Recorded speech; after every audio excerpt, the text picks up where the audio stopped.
السلام عليكم وأهلا بيكم في حلقة جديدة من على خطى الحبيب. كم مرة بصينا للسما وشفنا الشمس بتشرق أو القمر بينور بالليل وقلنا في نفسنا الله ايه الجمال ده. بس يا ترى فكرنا قبل كده ايه الفرق بين ضوء الشمس ونور القمر، وليه القرآن دايما بيفرق بينهم؟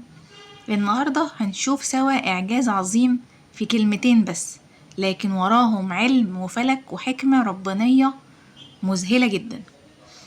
ربنا سبحانه وتعالى بيقول: هو الذي جعل الشمس ضياء والقمر نورا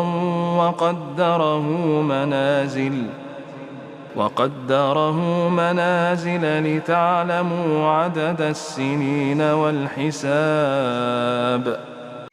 ربنا سبحانه وتعالى هنا استخدم كلمتين مختلفتين تماما، قال عن الشمس ضياء وقال عن القمر نورا، وده مش تكرار، ده إعجاز دقيق جدا في اختيار الألفاظ.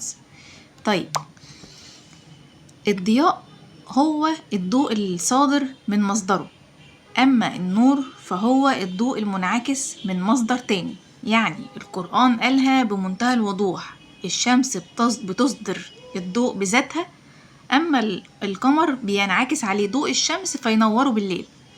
وده بالظبط اللي العلم الحديث أثبته بعد قرون طويلة جدا. العلماء اكتشفوا إن الشمس نجم ضخم جدا من الهيدروجين والهيليوم، بيحصل جواه تفاعل نووي حراري بيحول الهيدروجين لهيليوم، وبيطلع من التفاعل ده كمية ضخمة جدا جدا من الطاقة اللي بتخرج في شكل ضوء وحرارة عشان توصل للأرض وتنشر الحياة عليها. أما القمر فملوش أي مصدر ضوء، هو جسم صخري بارد معتم في نفسه تماما، بيعكس ضوء الشمس اللي بيقع عليه، وده اللي بيخليه منور لينا في السما بالليل. متخيلين كلمتين في القرآن، ضياء ونور، فرقوا بين ضوء ناتج من ذاته وضوء منعكس من غيره. والعلم ما اكتشفش ده إلا بعد آلاف السنين من نزول الآية. ربنا سبحانه وتعالى قال في آية تانية: وجعلنا سراجا وهاجا. كلمة سراج معناها مصباح أو منبع ضوء، وكلمة وهاج يعني شديد التوهج والحرارة، وده وصف دقيق جدا للشمس من ناحية علمية. الشمس فعلا نجم مشتعل، درجة حرارتها على سطحها بتوصل لأكتر من 5000 درجة مئوية، وفي قلبها بتوصل لعشرات الملايين، والحرارة دي ناتجة عن تفاعلات نووية مستمرة بتخليها تضيء من نفسها وتنشر الضوء والدفء في كل مكان، وده معنى سراجا وهاجا.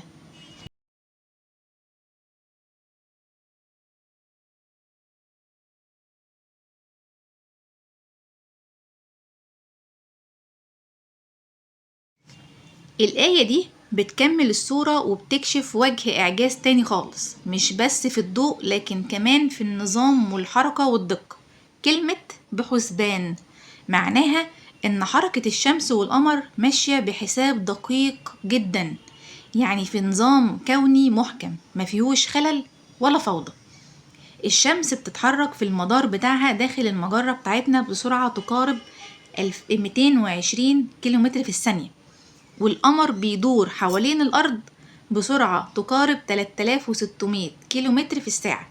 ورغم السرعات الهائلة ديت مفيش أي اصطدام ولا ارتباك ولا تأخير للحظة واحدة، كأن كل واحد فيهم ماشي في المسار المحدد بتاعه بدقة متناهية.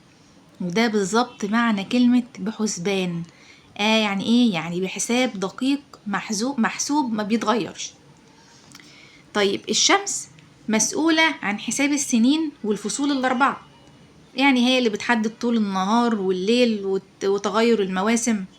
أما القمر مسؤول عن حساب الشهور القمرية اللي بنعرف بيها الشهور الهجرية، وطبعا مواسم شهر رمضان والحج طبعا والعيد الفطر وعيد الأضحى. يعني ربنا جعل فيهم نظام زمني متكامل من غير أي تدخل بشري، كل حاجة ماشية بحسبان بحساب إلهي دقيق جدا. ولو مدار أي منهم اتغير بنسبة ضئيلة جدا، الحياة على الأرض كلها كانت هتنهار فورا. سبحان الله، كلمة واحدة في القرآن جمعت علم الفلك والفيزياء والزمان. الشمس والقمر بحسبان. في الآيات الثلاثة دول ربنا جمع بين 3 حقائق علمية عظيمة. أول حاجة إن الشمس مصدر الضوء والحرارة لما قال ضياء وسراج وهاج. تاني حاجة إن القمر بيعكس الضوء مش بيصدره نورا. تالت حاجة إن الاتنين بيدوروا بنظام حسابي فلكي دقيق جدا ولما قال بحسبان. وكل ده مذكور في القرآن من 14 قرن قبل أي علم أو تلسكوب أو معادلات فلكية. كل مرة نبص فيها للشمس أو للقمر لازم نفتكر إنهم مش مجرد أجرام سماوية، دي آيات ناطقة بعظمة الخالق سبحانه وتعالى. وسخر لكم الشمس والقمر دائبين، يعني ماشيين في خدمتنا بلا توقف ولا تعب، عشان يدلونا على الوقت وينوروا لنا الطريق ويذكرونا بعظمة ربنا في خلقهم اللي أتقن كل شيء.